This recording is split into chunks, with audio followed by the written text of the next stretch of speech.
이주환 교수입니다. 질문방에 아주 좋은 질문 들어왔습니다. 하천 조명호가 사항 문의하고자 합니다. 전국경매님, 타이틀 굉장하죠?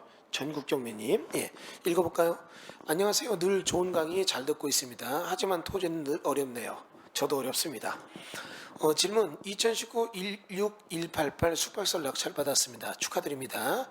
현 임차인 사이가 권리금을 너무 과다하게 요구하는 것으로 어찌어찌하여 영업권까지는 직권으로 받았습니다. 결국은 시설 및 설비를 전부 인수한 자에게는 승계조문으로 끌고 가신 것 같네요. 고생하셨습니다.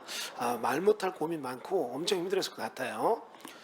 그런데 복병이 주차장입니다. 이거 걸릴 줄 알았어요.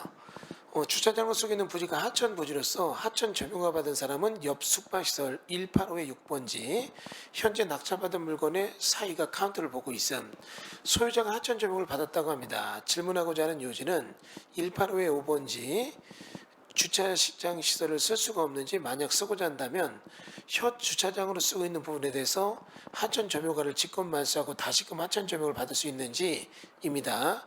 물론 달라는 돈을 주고 상승을 받아서 하천 점유가를 받으면 되지만 너무나 많은 돈을 요구해서요. 교수님의 명쾌한 조언을 구하고자 합니다. 좋습니다. 자, 그러면 여러분 여기 2019 16188 사건이 있고 여기 보면 결국은 받은 것이 5번지를 받았는데 6번지와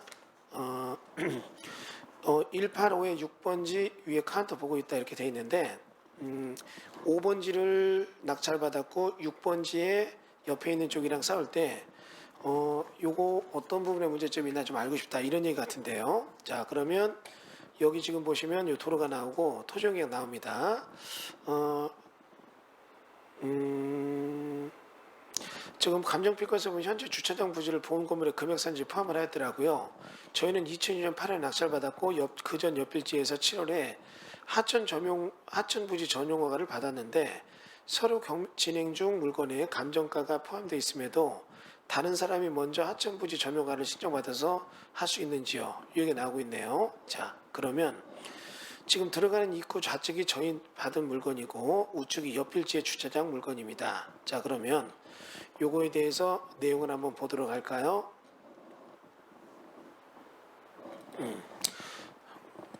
뭐 근린주택으로 되어 있는데 여기 두 군데가 지금 싸움이 붙은 것 같습니다. 지금 현재 여기는 7번지네요.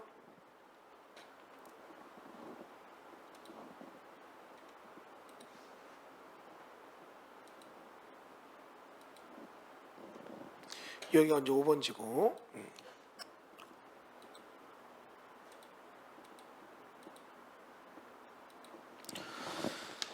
자, 지금 보시면 8억짜리를 3억대 받았으면 잘 받은 것 같네요. 그리고 서천이면 출장도 많은 지역이라 뭐 그런 데로 괜찮을 것 같아요. 그런데 지금 토지용계 확인을 보게 되면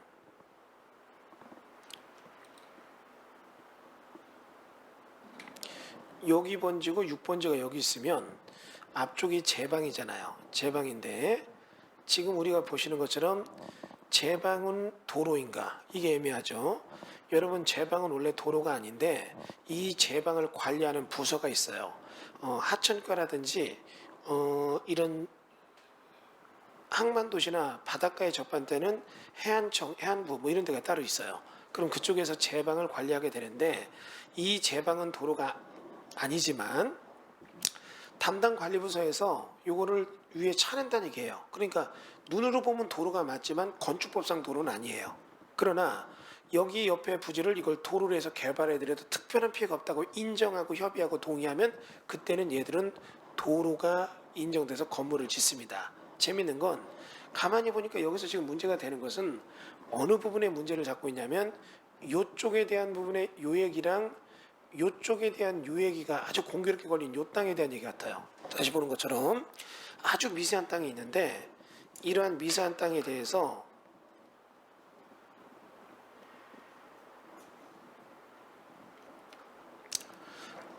여러분 지금 보시는 것처럼 원래 이 땅이 이런 식으로 되어 있는데 지금 우리 보는 것처럼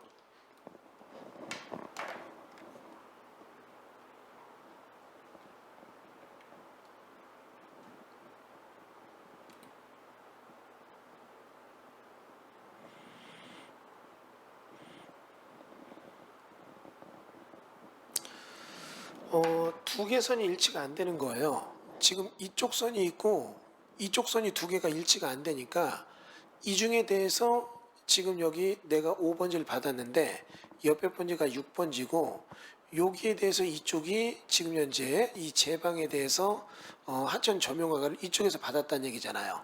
그러면 요게 받았고 이쪽은 이쪽에 대한 것이 감정가가 들어간 것 같아요. 그러니까 이거를 내가 지금 쓸 수 있느냐 이 얘기를 지금 물어보신 것 같습니다. 이거는 이쪽이 개발을 할 때 각쪽 앞쪽에 있는 것들에 대해서 점용허가를 받은 거기 때문에 각기 앞쪽의 것을 쓰게 되는데 여기 보면 이쪽 옆에 건물이 이렇게 돼 있으면 요 끈이 이게 길어지니까 요 모서리 끝 부분까지 점용허가 받은 이쪽에서 너희 못 들어가 이러니까 이쪽은 이쪽으로 받은 거고 감정은 요걸로 돼 있는 것 같아요. 요걸로. 그러니까 어떻게 해요?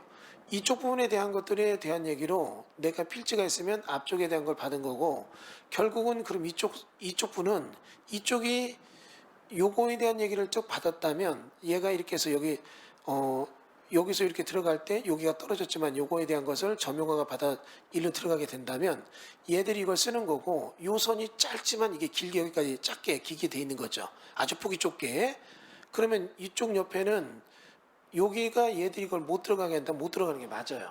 근데 서로 알고 지내니까 들어가는 건데 이쪽은 지금 보니까 이쪽으로 해서 들어가는 겁니다. 그리고 감정은 그쪽에 대한 게 평가가 된 것 같아요. 근데 제가 이거는 질문을 보고 답변만 하는 거죠. 정말 중요한 건 이겁니다. 지금 이 질문하신 정국경매님은 요게 지금 서천에 있으니까 여기 지금 보시면 서천군에 있으니까 서천군청에 가서 하천관리과에 가서 요 하천 점용허가에 대한 내용을 위치를 보셔야 돼요. 무슨 얘기냐면 지금 현재 185의 5번지 건물 짓기에 위해서 제방 하천 점용허가 받은 위치와 185의 6번지가 건물 지면서 하천 점용허가 받은 위치를 분석해 보세요. 그리고 요게 공교롭게 좀 복잡한 얘기에 휘말릴 소지가 있어요. 분명히 이거를 2차 받을 때 조사 안 했다는 거는 조금 문제될 수도 있지만 자 잠깐 카메라를 돌려보세요. 이런 얘기입니다. 지금 현재 원래 땅은 이렇게 있었는데 이런 식으로 지금 필지가 여러 개가 있어서 여기가 6번지 이게 5번지인데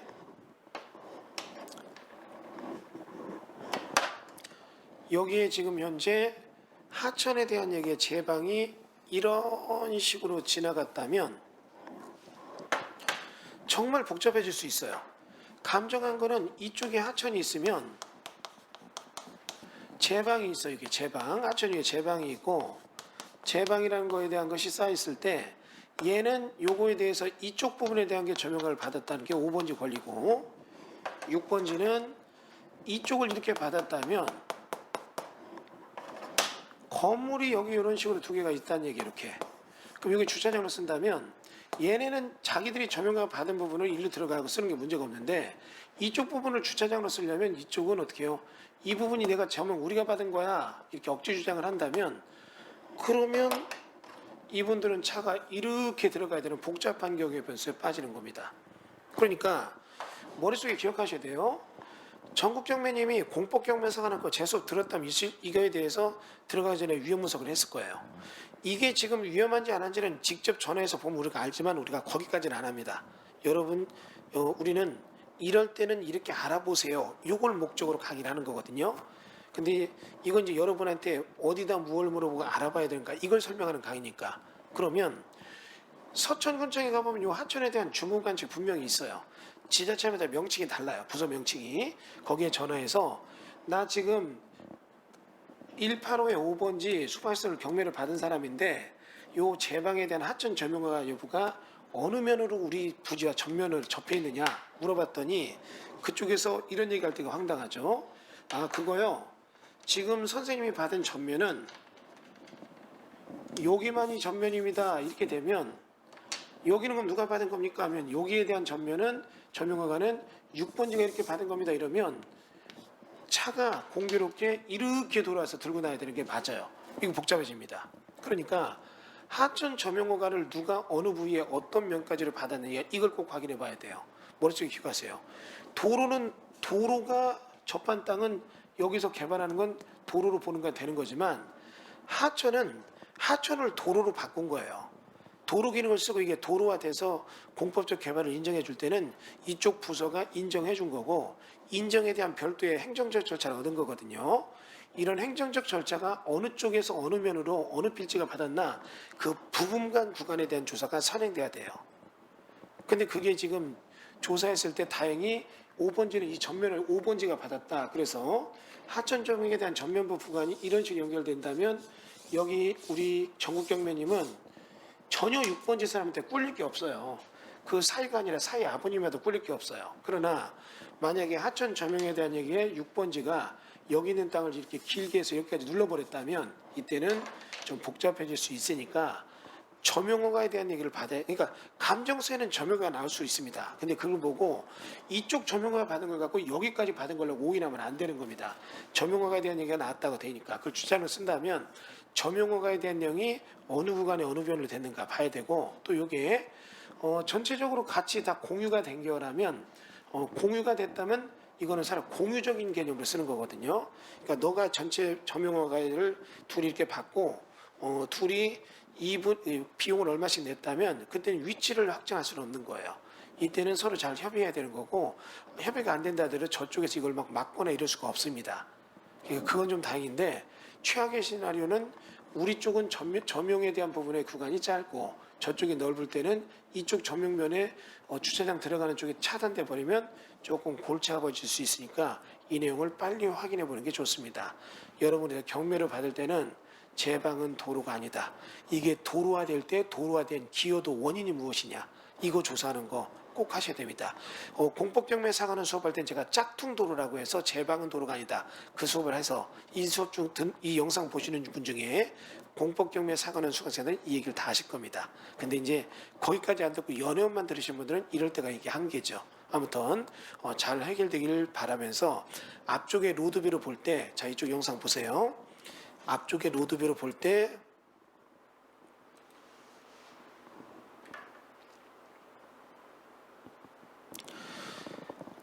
자 지금 보시면 요게 제 방이고 저쪽 넘어가 바닷가예요. 바닷가의 연안 쪽에 있는 개인 땅을 개발할 때 이 점용이 이쪽이 이제 하천 점용 이 부분이 이제 주차장 쓰이는데 이게 지금 제 방을 점용해서 주차장처럼 쓰는 거거든요. 여기면을 얘가 어느 쪽까지 서로 가져왔는가 점용 부분의 구간이 어디까지인가 잘 봐야 되는 게 되게 중요합니다. 근데 이게 전문가들은 이게 얘기도 못하고 전국경매님은 그나마 본인이 이걸 받았으니까 이런 문제를 제기하고 질문하는 거예요. 일반인 눈에 볼 때는 모텔 나왔네 경매 받고 땡 이걸로 끝이에요. 그런데 만약에 이쪽에 있는 벤츠텔이라는 데서 요 구간에 요 제방에 대한 땅에서 요 필지까지 여기까지를 가져와서 여기까지를 딱 갖고 와서 이게 우리 점용받은 데 막아버리면 이쪽 주차장은 못 쓰는 거죠. 그러니까 여기 구간의 제방에 대한 면적은 여기 토지에 부속대지가 아니에요.